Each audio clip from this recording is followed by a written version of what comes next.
We have storytelling and 6+1 writing.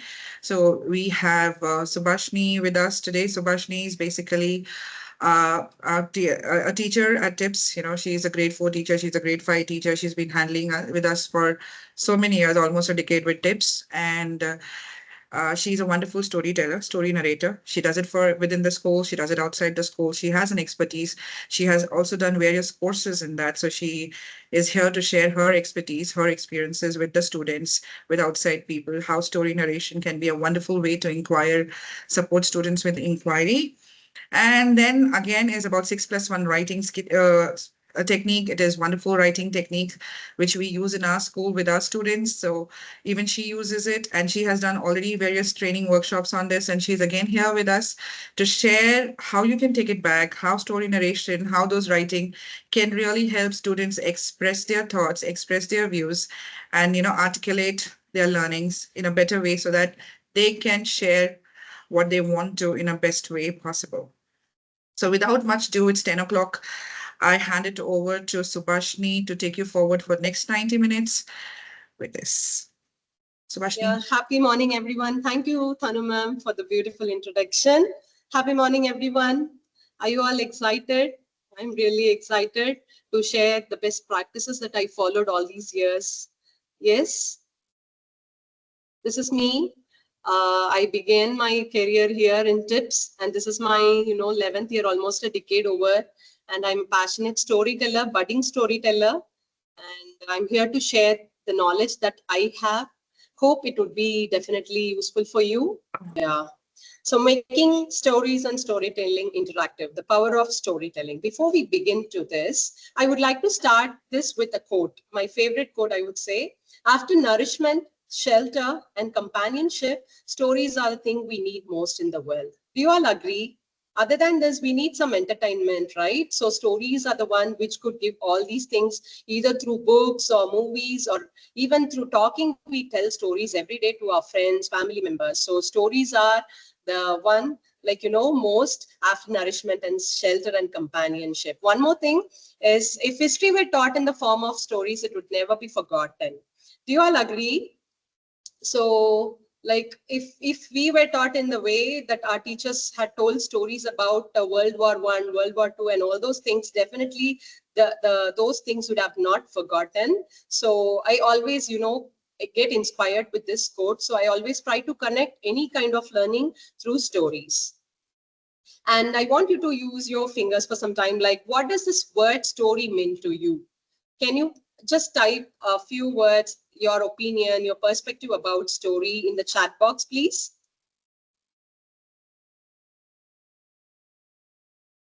Imagination. Yeah, absolutely.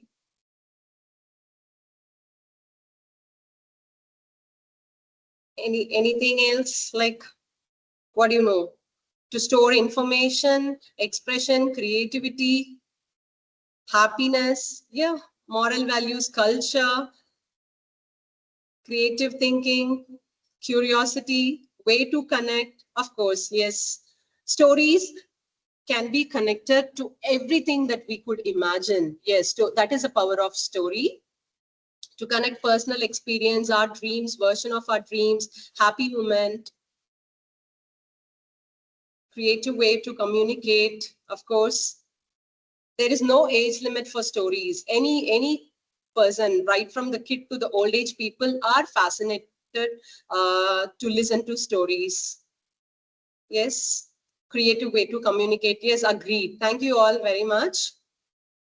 Okay, are you all ready for a story now? Before I get into this, I would like to narrate a story, very small story. Okay. Since I'm not used to online narration, please bear with me, because I always use my hands, my properties whenever I narrate a story. But this time it's like I couldn't see any audience faces, and also it's online. I find it a bit difficult, but please bear with me. Okay, let me start. The story is all about an old lady and a grandpa. Okay, so once upon a time, there was an old lady. Grandma, she loves eating betel leaves. She loves to chew betel leaves from morning to evening and evening to night. And The story goes about that. And have you seen this kind of property? Have you ever seen grandparents or somebody in your home use this? Or do you use it to cook something? Have you seen this?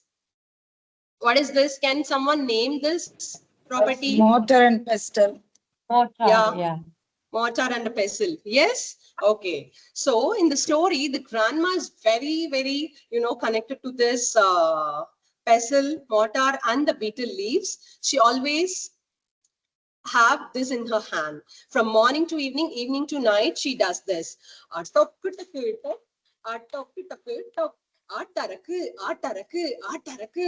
She does this from morning to evening, evening to night, and then she does that, and she puts in her mouth then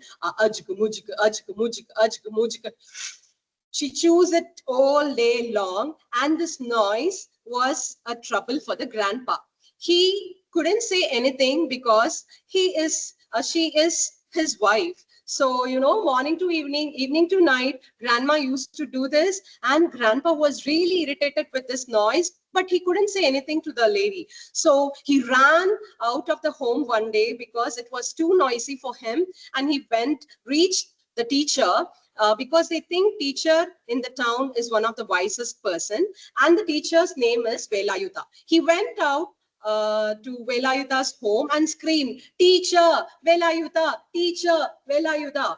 And the teacher came out asking grandpa, "What happened? Why are you screaming? What is wrong with you?" And grandpa started narrating the same thing, like tok tok tok tok tok, ataraku ataraku alabaku ajuku mujuku ajuku mujuku ajuku mujuku. And he explained all the things that grandma was doing. So he said, it's such a simple thing. Supper matter, salt, water. Why are you worried, grandpa? I'll give you a solution. Don't worry, he said. And he asked grandpa, do you have a cow in your farm? And this grandpa is a richest landlord in the town, and he was boasting, yeah, I have a lot of cows in my farm, but how come this cow could solve a problem? Then teacher said, don't worry, just listen to me. If you have a cow, just take the cow, go put it inside, take it inside your house and leave it. And grandpa was shocked. Grandpa was laughing. How come this could solve a problem?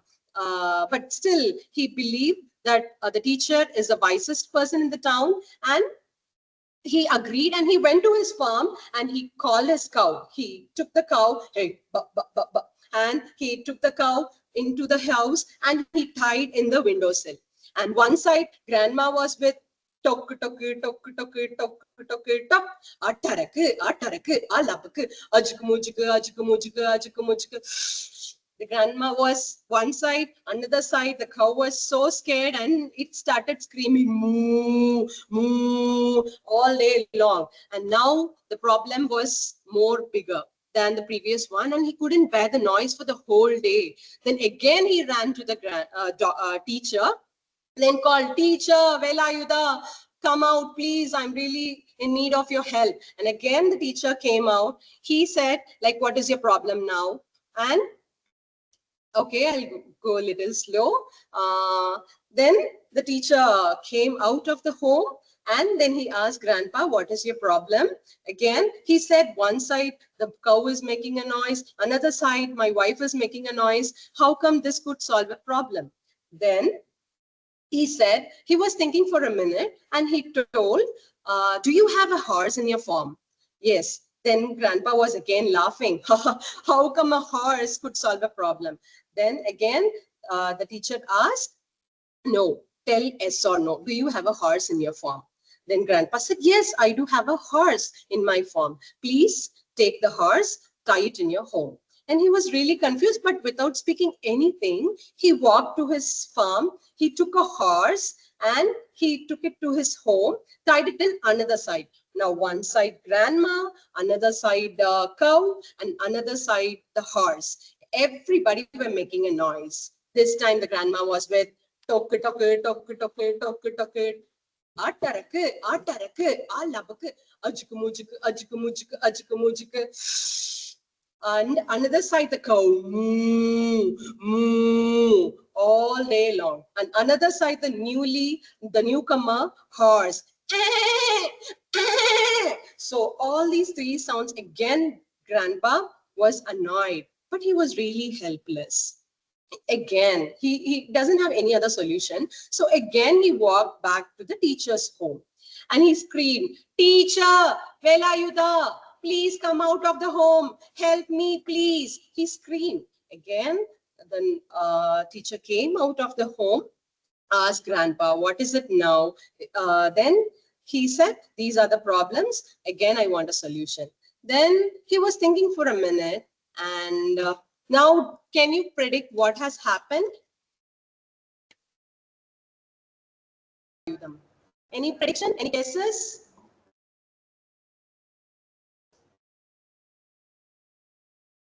You can type in. What do you think would have the teacher would have told the grandpa? You can put your predictions in the chat box.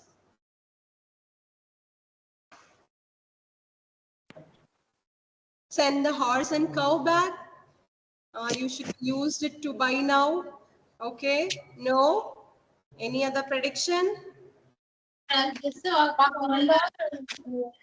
Grandpa would have felt noise of grandma is better than all this chaos, and he gets happily accustomed the grandma sound. Yeah, but now, now he told the grandpa to bring a donkey and tie it in the house. Yes, he went to the farm again. He took a donkey from the farm and he tied it. One side the grandma, another side the cow, one more side the horse, and another end of the home, the donkey. All these were making noise. Again, he couldn't bear. He didn't get any solution. Again, he ran back to the teacher. He asked what could be the solution now, and he started crying this time. And finally, few had predicted already. He said, "Take away all the animals back to the farm." And he was really confused. How could this solve a problem again?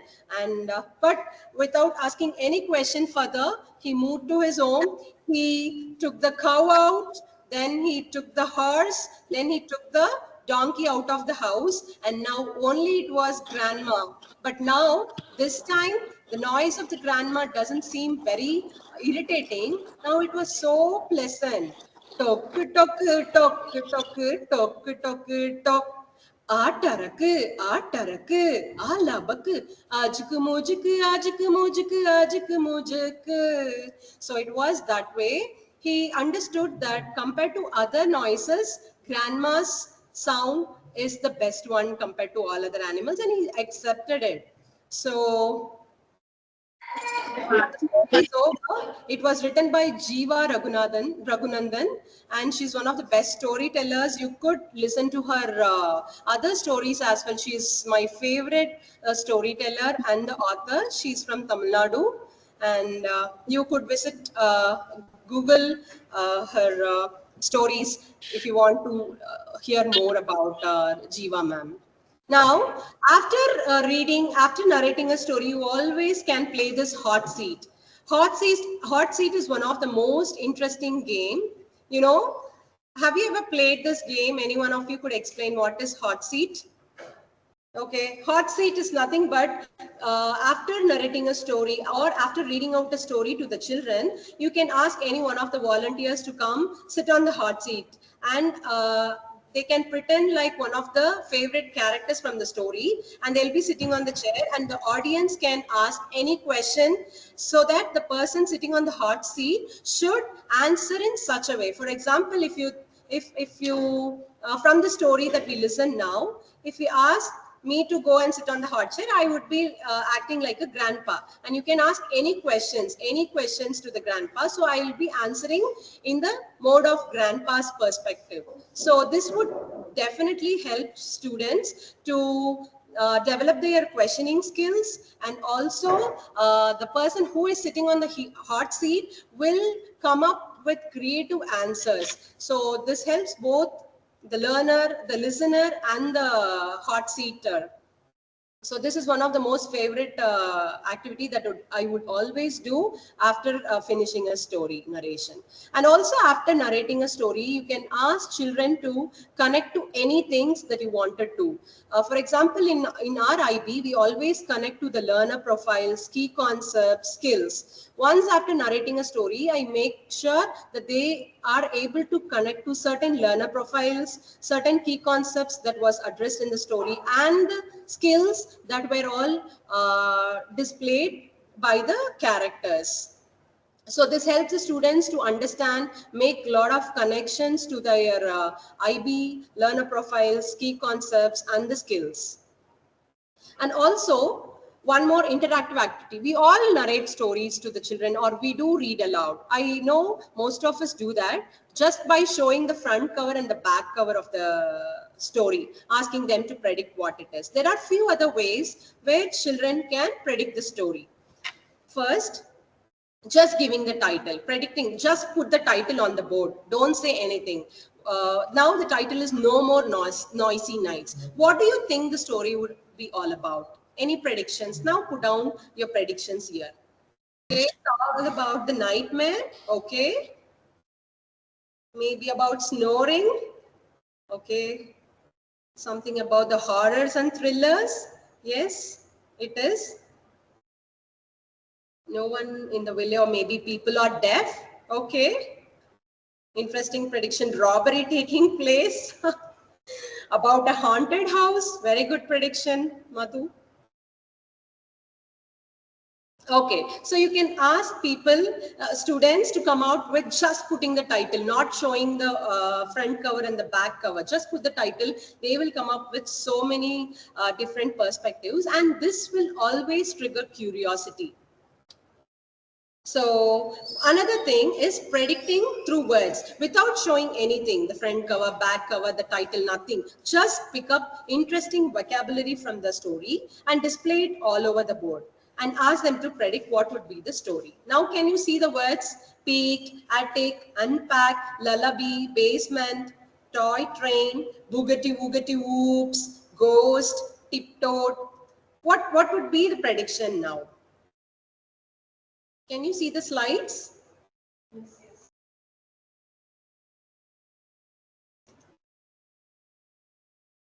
What do you think would be the story now? Horror. Yes, they will summarize that it is all about horror and they'll get excited. Everybody, yes, it's all about horror, horror, horror. Yeah. So it is one way of predicting. Before starting the story, you can ask them what it is all about. Yes. The next thing is just showing the pictures. You can take the pictures from the story, display it on the screen and project it. Now ask them what would be the story all about. Don't use all the entire strategy for reading one story. It will make the learners lose interest. Use one strategy at a time for one story. Now they will definitely come out. It is all about ghost, horrible, terrible story, and they will get excited. Mostly the children love horror stories. And another way is to put only the first and last sentence of the story. Jackson worked hard all day moving into his new house. The last sentence of the story is, and finally fell asleep in his new house with his not so noisy new friends. Now, could you make connections? It is all about ghosts. They will definitely come up with some interesting thing than we imagine. So these are the different ways that you can use for predicting a story. One at a time, not everything. So now I would love to read the story. Are you all excited to read this story? There are a lot of, fun things when we read the story online. During pandemic, I found a lot of interesting story websites. I'll share all of those things with you. So are you all ready to read the story? No More Noisy Nights. Dedicated to the ones who are about to enjoy the story. This is from a Story Jumper website. Once you log in for free, sign up, then you can read several books for free and you can even download it, share it to your learners, and they will enjoy reading this. Let me begin. Jackson worked hard all day moving into his new house, and after dinner, he relaxed. At 9 o'clock, he climbed into bed, and that's when he heard wee wee woo. Oh dear, there must be a ghost in the attic. I hope this noise stops soon. But it didn't. So Jackson stuffed his ears with cotton balls and tried to sleep. The next morning, Jackson was so tired, he put orange juice in his cereal and ketchup on his toast. After breakfast, Jackson peeked into the attic.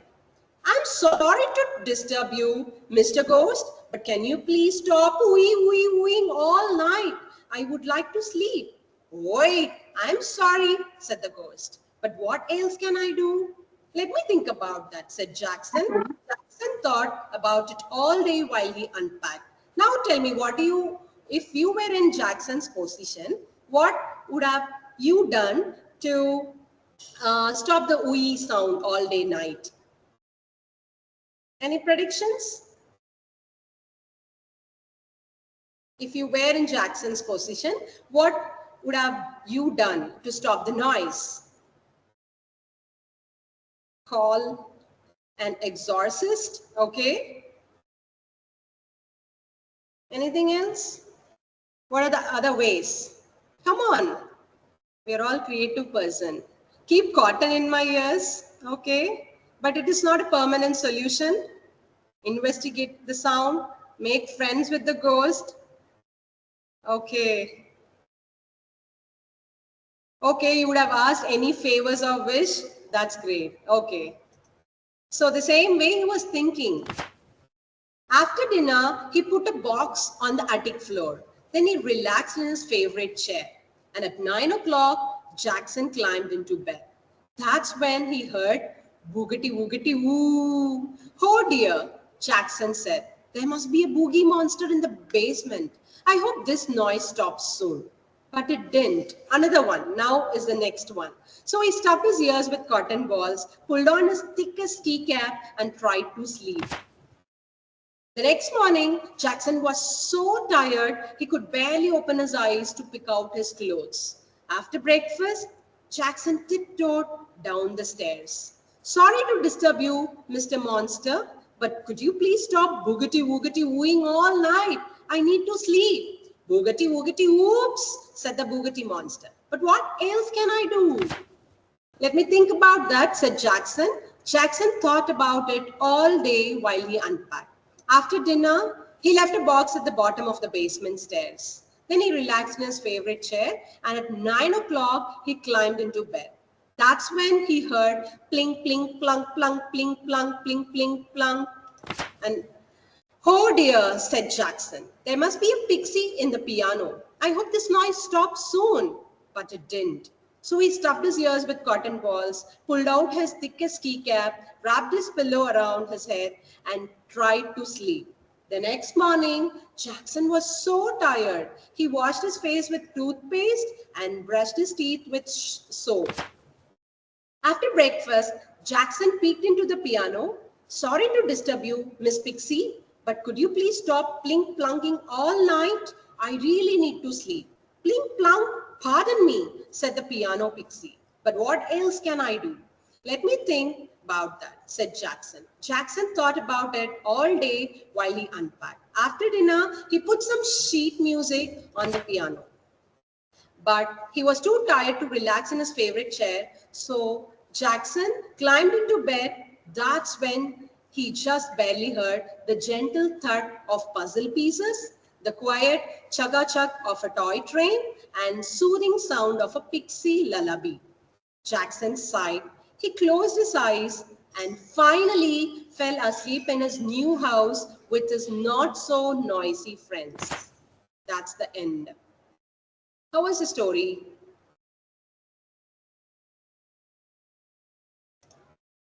Did you enjoy the story? Students love the story.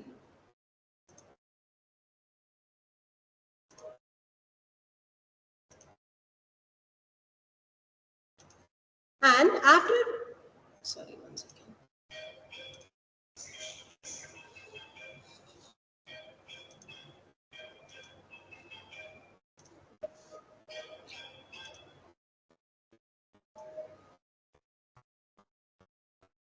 So after reading a story, you can use the story as strategy. Have you used the story as strategy? Story as strategy is nothing but where students would recall what happened in the story and they will illustrate, they can even write some phrases, favorite dialogues from the story. So this story as it was done by one of my students.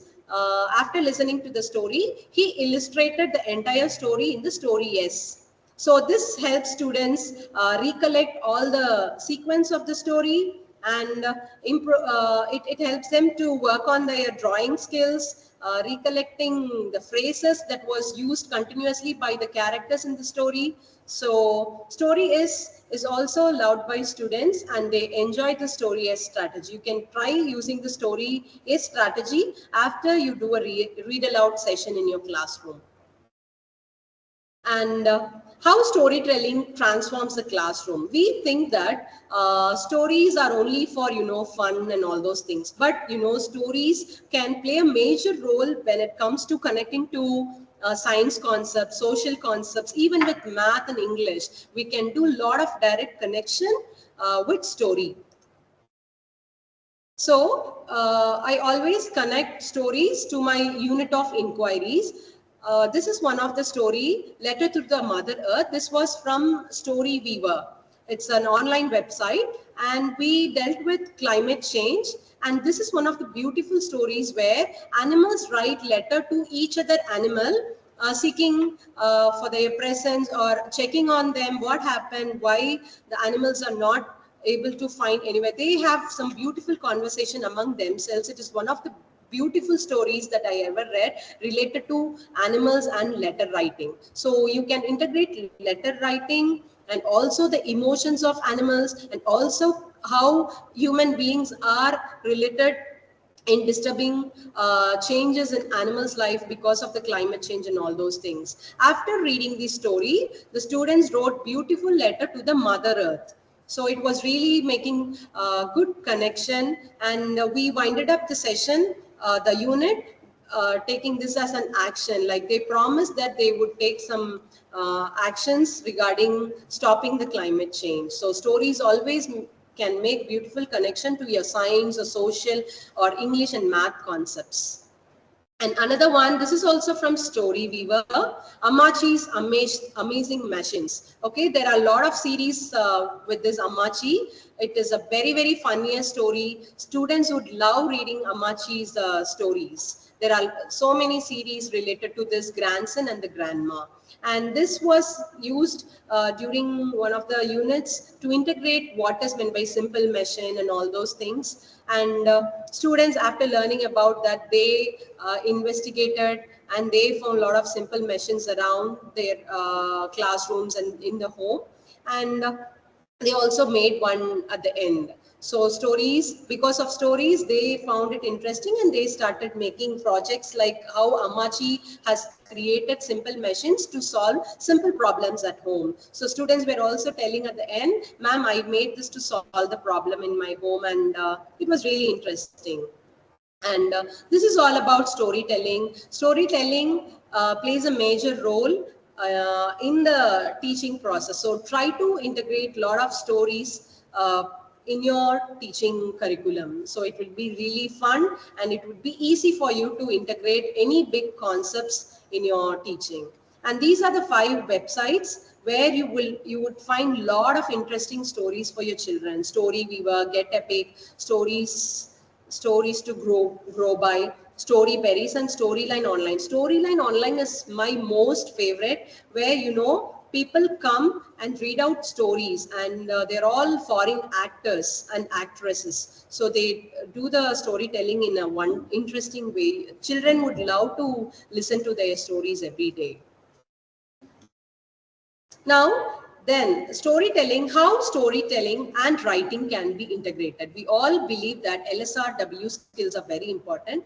And once the child start growing, first it will listen, then it will start to speak, then read, then comes writing. The same way, when you read a lot of stories to your children, they do a lot of imagination, they listen to a lot of things, They start speaking those words from the stories and other stuffs, and later those things you can see in their writing. So it is all, connected, interconnected so beautifully. Once you start with story, everything will fall in place. So that is how writing can be improvised with the help of storytelling. This is one of the most loved writing strategy in my classroom all these years. It is called 6+1 writing traits. So there are 6 writing traits. Once you follow all these 6 writing traits, the final presentation would be the beautiful one. First thing is, according to you, what do you expect in your writing? What do you see? If you need a break, you can take a water break for some time so that others can type in. According to you, how do you judge this writing is a good writing? What is your criteria? What is your standard for checking the writing strategy, writing piece of a student? How would you assess? How would you check? How would you accept that this is a good writing piece? What are the things that you would look into it?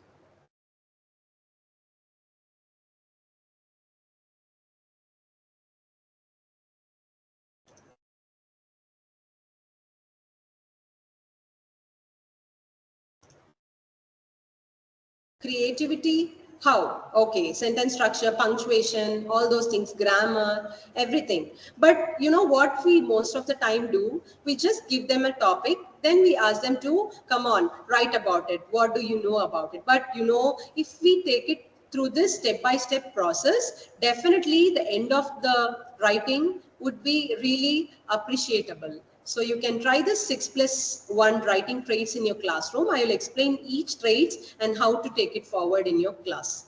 First one is idea. Traits of idea. You can give the ABC chart to the children, and you can first, when you start with initial basic paragraph writing or descriptive writing or any narrative writing, you ask them to brainstorm. We all know that we brainstorm for ideas to make the writing better. So give this ABC chart instead of giving mind map always. You try with this ABC chart. They will put down all the words that they know about that particular topic. Before giving a topic, make sure that the child knows about that topic, had experienced that particular thing in his or her life realistically. Instead of just asking a child to write about Antarctica, nobody, like, if you had been to that place you can write it for sure, but if you have never been to that place and if you're asking the child to write about Antarctica or Arctic or anything else that the child has not experienced, he would not come up with lot of ideas. So always start with some prior topics, what they already know very well about that particular topic. So for example, I started this year with the topic dog, pet animals. So they are free to choose their own topic. It could be dog or cat or any kind of fish, any kind of animal according to their wish. So they could put all the ideas in ABC chart. It was almost full. They could write more about dogs. This ABC chart helps you to collect ideas. This is a first trait. And you can give some topics. You can always give them the choice. Instead of you giving only one topic, ask them to choose topics from the list. It would always help them to think more and write more, and they feel comfortable and they would love writing. They would not have the fear of writing. If it is an easy topic or familiar topic, even the slow ones in the classroom would like to give it a try. So this is another example where they had done for plans. And we need not force them to fill in all the boxes. Let them do it very naturally. Whatever comes to their mind, they can just uh, write the words in that particular boxes, alphabetical order. So there is a story. I have curated each for each trait. There are stories that would help the learners to connect more to each particular trait. For example, this Fireflies is a story all about where the author focuses only on the ideas. Let's listen to this story.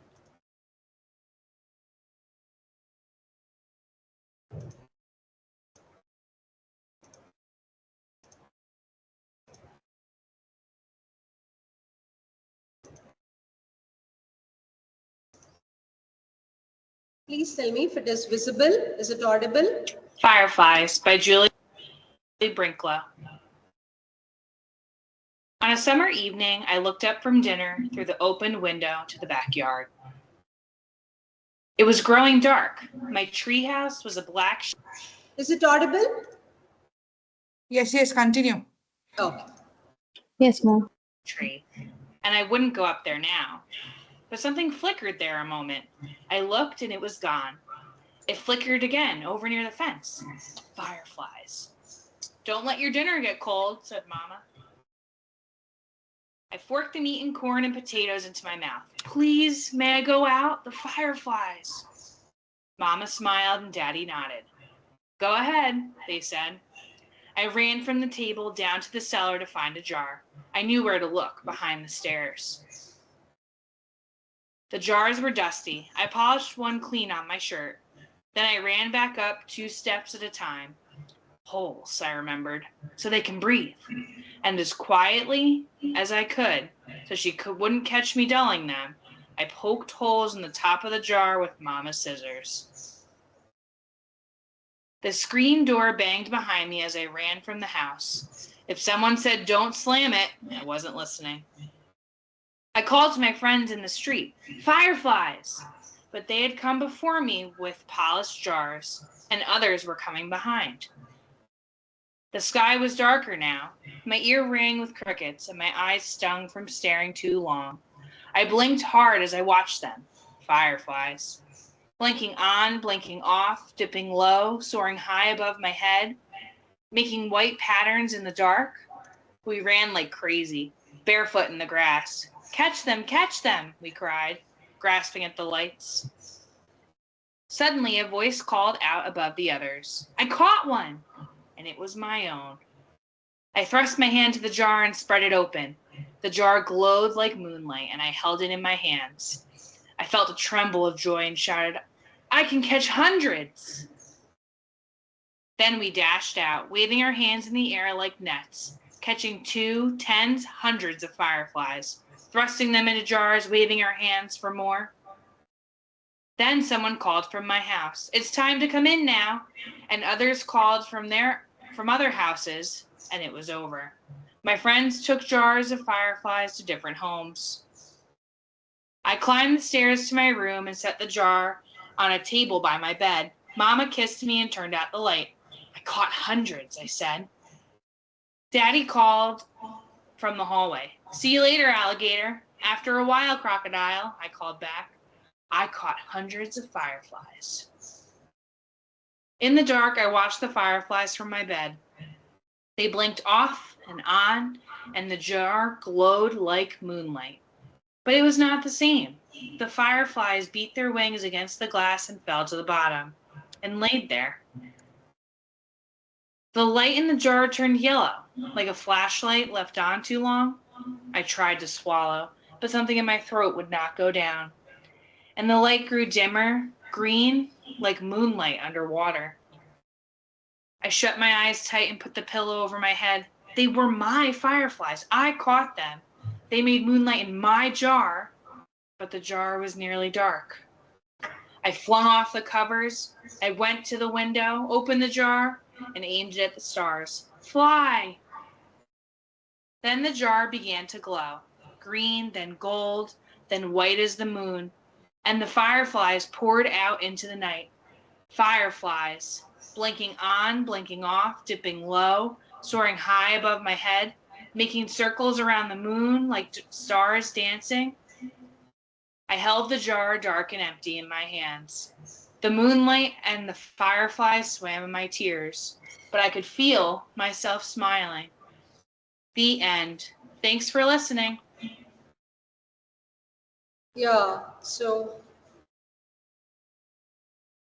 where this story is more connected to the ideas. After reading, instead of showing a video, if you are very good at reading aloud, you can read it aloud, or you can narrate the story without using books, just using any props. You can narrate it somehow. You want to deliver the story in however way you wish to. Then reflect this. Did the author choose a narrow topic that she knows about? Did she stay on the topic? Did she give a lot of details and description? Always have the story reflection once after finish reading the story, so that this gives them how to write a story or how to go about writing a paragraph. So this makes sure that they should choose a topic which they are very clear, and they should stay on the topic. They should not get deviated, and they should give lot of details and description when they write about the particular topic.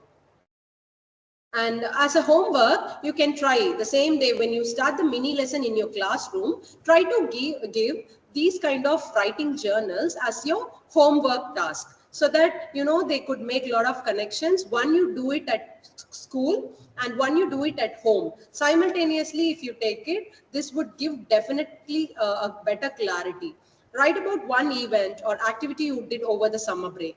Make sure to stay on topic and use close-up details and your 5 senses to help you describe the event or activity. Give them the checklist: where you were, who you were with, what you did, what you saw, what you could hear, smell or taste, how you felt, so that they will focus only ideas in this home task. And give the checklist. I used to paste all these checklists in their notebook so that they could refer back to it when they write the homework. So the next day when they come, you can check. You can ask them to read what they had written about the summer holidays, and you can ask each child to read it, and you can check whether the child has used all these criteria checklist while writing. So you should take it very slow, one trait at a time. Once this is over, you can next go to the next trait. It is nothing about organization. The same way, the first trait was ideas, collecting ideas, and they have put all the words in the ABC chart. Taking that ABC chart, now they will go do a grocery list. This is called pre-write with grocery list. It is nothing but, giving them. I'll share the screen once again.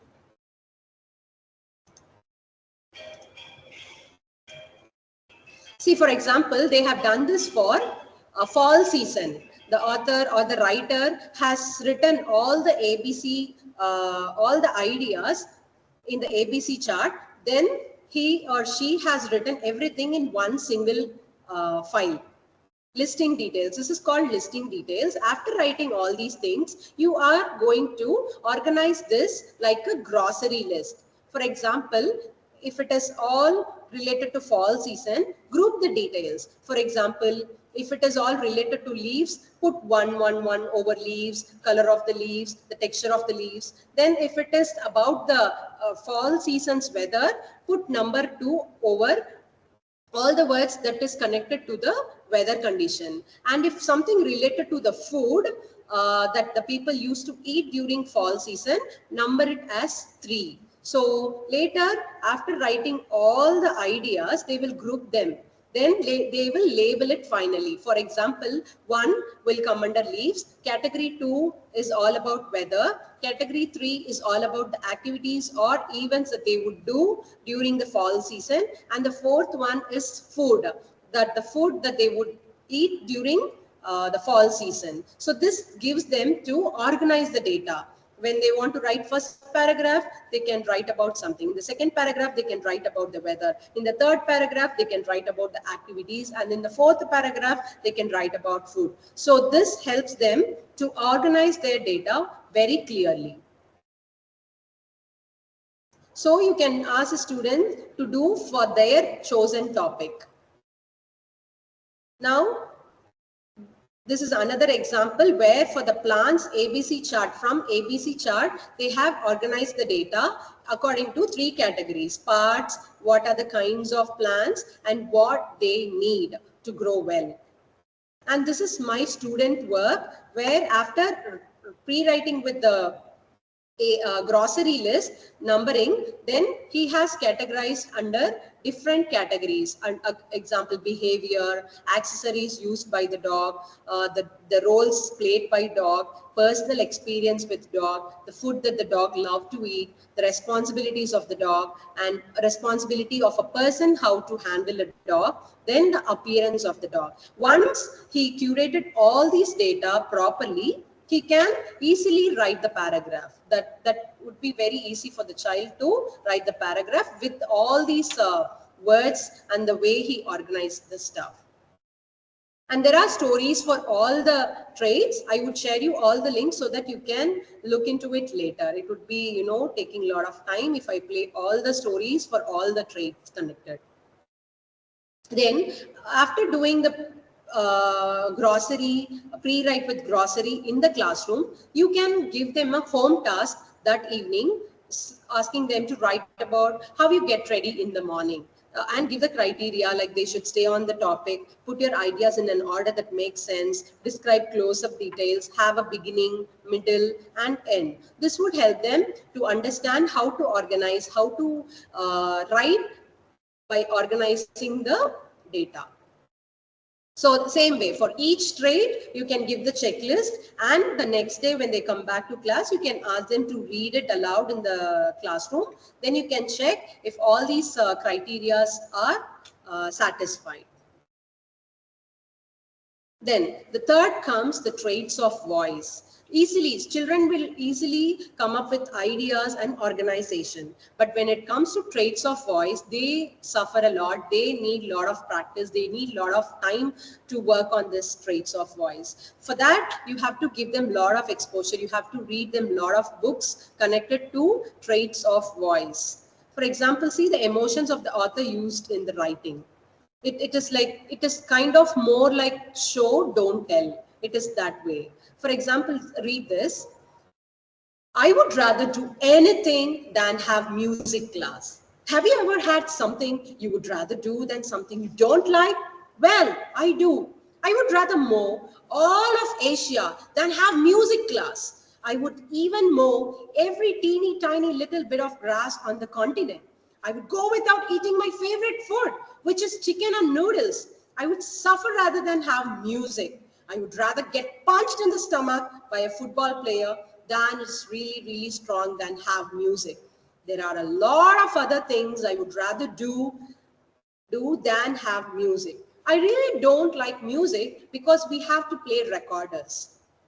Now you can show students different kind of paragraphs which expresses a lot of voice in the writing. So now tell me what kind of voice the author has used in this paragraph, in this piece.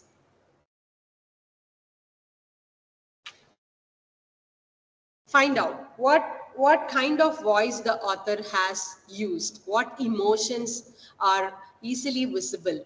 We could imagine when we read it without anybody telling the author is having this kind of feelings, this kind of emotions. Without explaining, the learners would directly understand the author has this emotion in the write-up. In this write-up, tell me what emotion they have shown. Frustration. Yes. Emotions used by the author: anger, confusion, annoyed.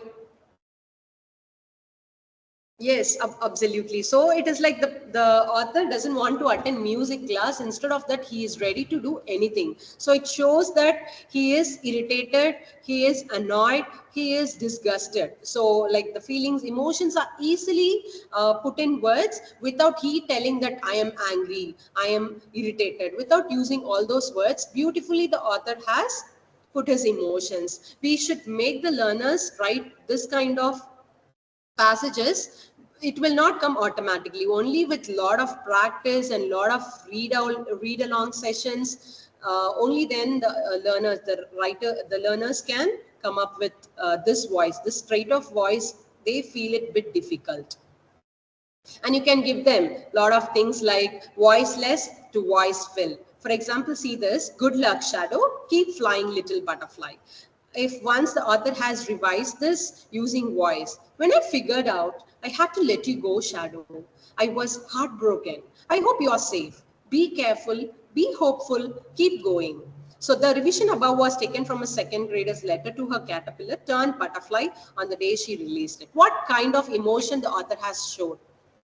Can you say what kind of voice was involved in this write-up? Writing a letter to the butterfly. You can ask the students compassion. Very good. Yes. So you can ask the learners by giving lot of piece from different stories, and you can ask them to identify the voice so that they know, oh, if it is excitement, this is a way we have to put in. If it is anger, this is a way we have to put in. And they will come up with their own terms little later. And this is what, like, I gave a lot of different original sentences, and I asked them to do the voice revision. One of the child has written, I love the baseball bat my grandpa gave me, it's my favorite present. So in the voice revision he has added, when my grandpa gave me my favorite baseball bat, I felt like I was flying in heaven. So this is how they slowly they start writing their own imaginations, and that will be later converted into a voice of any kind of emotions. And trait of voice, you can, same way, you can give a home task for them. Think about a time when you were worried or nervous and write about what happened. Ask them to make sure they include voice with bold text, all caps and punctuation. Put ideas in an order that makes sense. Describe close-up details. Have a beginning, middle, and end. Now, when you come to the next trait, make sure the trait of ideas, trait of organization, and that is combined with the trait of voice. They shouldn't focus only on voice. They should make sure that they remember the trait of ideas and trait of organization should be carried when they get into the traits of voice. And you can always give the checklist. Do I care about my topic? Did I write to an audience? Can the reader tell how I feel about the topic? Do I have a favorite part? Does this sound like me? So give the checklist. Make sure that the children are referring to the checklist whenever they write something related to the traits. This will definitely enhance their writing. And ask them to read the voice, the trait of voice that they have used in their writing piece. The next day, they would definitely feel proud and they would be ready to read their piece of writing to all of them. This helps them, this motivates them a lot. The next one comes the trait of word choice. Now, first three, if they are very strong with the first three traits, ideas, organization, and the voice, later all the other three traits would fall in place very easily, or it is very easy for them to inculcate in their writing. Once they are very strong with ideas, organization, and voice, ask them to draft a paragraph. Let them start writing a beautiful paragraph, first paragraph with the beginning, middle portion, and the end. Now, ask them to replace tired words with something interesting. And you know, they always have confusion. If you tell them to replace a word with the proper synonym, they don't even go understand the real meaning. They would just go to Google, find the synonyms of particular word, and they would take in. So this one was done in my class with oil pastels. I gave them a box of oil pastels with 48 or 64 colors in it. Then I asked a child to pick up a yellow color. There were around 10 to 12 colors of yellow. The child picked one. Then I told this is not the color I want. Then he was trying to pick up another color. It doesn't match to the thought I expected.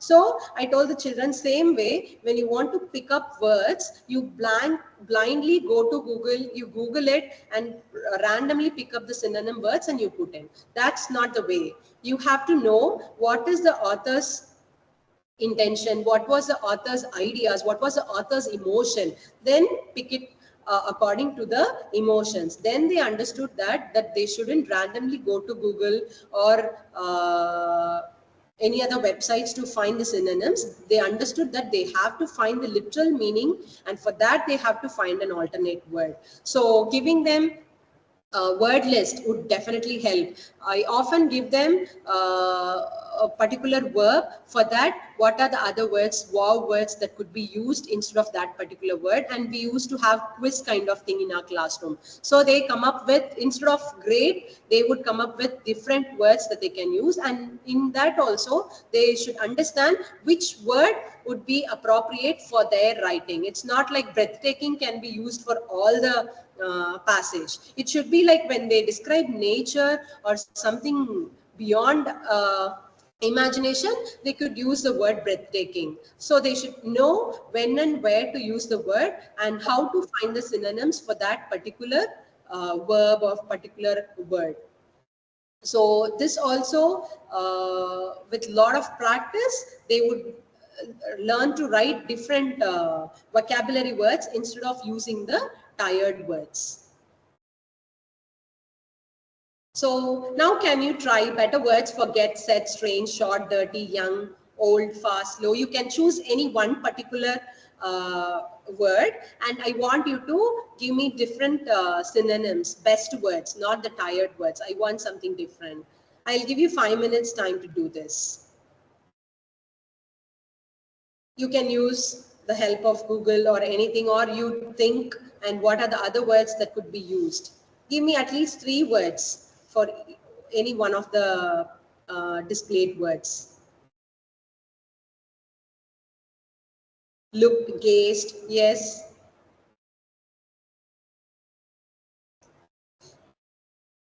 Exhausted, strange, weird. Get, receive, short, small, tiny. Small is again a kind of tired word. Instead of small, they can still think about something else. Young, tender, dirty, messy, strange.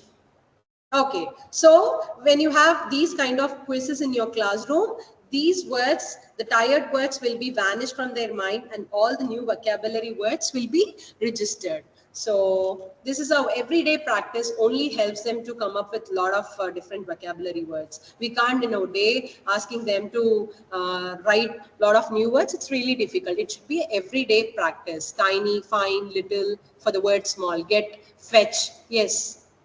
Thank you, everyone. Thank you for the input. So, see, this is what I mentioned. Pink. If you mention just pink, there are different colors in pink. You should know which color would suit the drawing. Then only you can pick the color. The same way when it comes to writing, you should know which kind of word would be more appropriate for your writing instead of just going and picking up one particular synonym from the internet.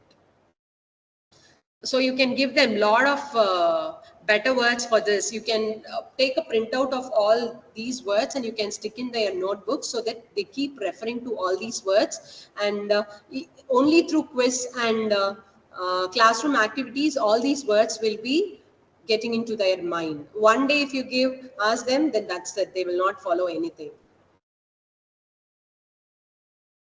So the follow-up activity, you can ask them, imagine you were walking down the street when all of a sudden a scary dog starts to chase you. Write a story to explain what happens. Include at least 3 wow words. Stay on topic. Describe 5 sense details. Have a beginning, middle, and end. Once you come from one trait to another trait, all the other traits should be covered. Ideas, organization, voice. Now comes the word choice. So every day you give some kind of home task where all the other traits should be interconnected to this particular homework.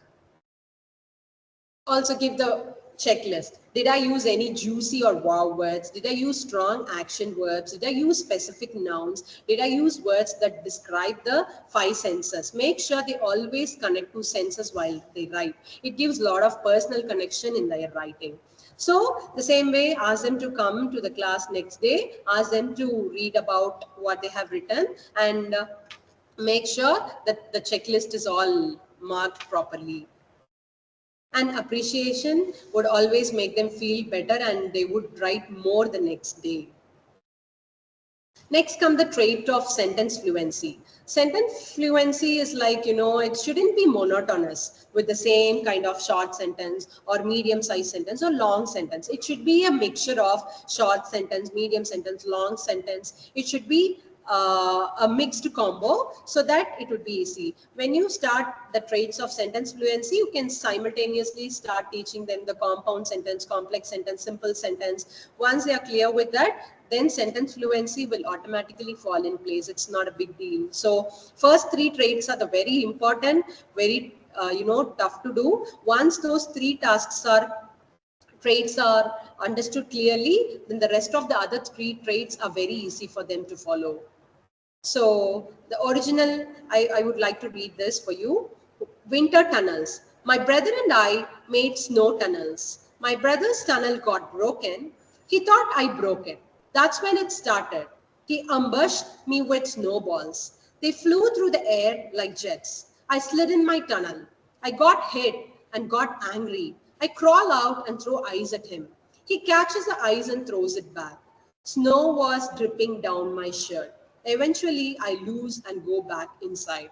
So, the revised version, with after giving a lot of criterias, the learners would definitely write better. My brother and I were making tunnels in a snow mound. See the word snow mound. My brother's tunnel broke. He stared at me, thinking I broke it. That's when it started. He ambushed me with snowballs. They flew through the air like jets. Ah, I ran, dove, and slid into my tunnel to stay away from him. I got hit. I got angry. I crawl out of the tunnel and start throwing giant pieces of ice back at him. He fired back. Snow and ice chips were dripping down my shirt. Eventually, I lose and go back inside. So this gives a lot of personal connection and makes the readers get excited. It adds a lot of visual stuff, voice is more, and the sentence frequency is also small, simple sentence, compound, complex. It's a mixture of all instead of using one kind of sentence. So another home task can be given for the traits of sentence fluency is if you could travel to anywhere in the world, where would you go? Make sure to include some short, medium and long sentences. Stay on topic. Describe why you want to go there. Describe what you would do and see. Put your ideas in an order that makes sense. So now it is all covered. Traits of ideas, organization, traits of voice, word choice. Then comes the sentence fluency. So every day if you give them a practice task like this, they would definitely wanted to do with ABC chart, grocery list, then comes the word choice and all those things. Every day it should be that way so that they get a lot of practice and it becomes easy for them to write. The same way checklist should be given for each thing. The next day they come, they can present it to the class and this gives a lot of confidence to them. The sixth one is the traits of conventions. They write everything well, but they would not give importance to the spellings, grammar, punctuation, capitalization. They would not do proofread. And these things is a final. The sixth trait of convention is the proofreading and checking on read up and write down. So you can use a strategy. One for capital letters, punctuation marks, spellings, word spacing, paragraph indents. Okay. So this is very simple. Once they are ready with their draft, ask them to proofread it before they submit the final presentation. Always ask them to go with rough draft, and then finally when they want to release it, let them have the final draft where all the traits of writing should be included in that. Trait of conventions writing journal. The same way you can give a paragraph for them where they can find the spelling errors, punctuation, capitalization, and you can also give them the hint there are 10 mistakes to fix. So this would definitely help them, like this is how we have to proofread even our piece of writing before submission. All these 6 traits are covered, and give them the home task every day for each traits so that they come to the classroom next day and they present it in front of the other learners. They gain a lot of confidence. If you appreciate, they feel motivated and they would come up with. What do you think would be the 7th one? All the 6 traits are over. What do you think would be the 7th one? Presentation, of course. The final draft would be their presentation. They would proudly do the presentation in front of the class. They would read their entire draft, the final draft to the other learners, and that day could be a day of celebration. You can celebrate that day. You can call other teachers, other students to your classroom, and you can make it as a grand celebration where you can consider your learners as an author, and you can ask them to deliver their piece of writing. So proofread and present, that is what. This is like they can do the presentation and they get motivated. And the same way, this traits not only used only for writing paragraphs or something, even story writing can be integrated using all these traits. Any kind of writing they do, they can use all these 6 traits to make their presentation really good. And this is the final draft of this child.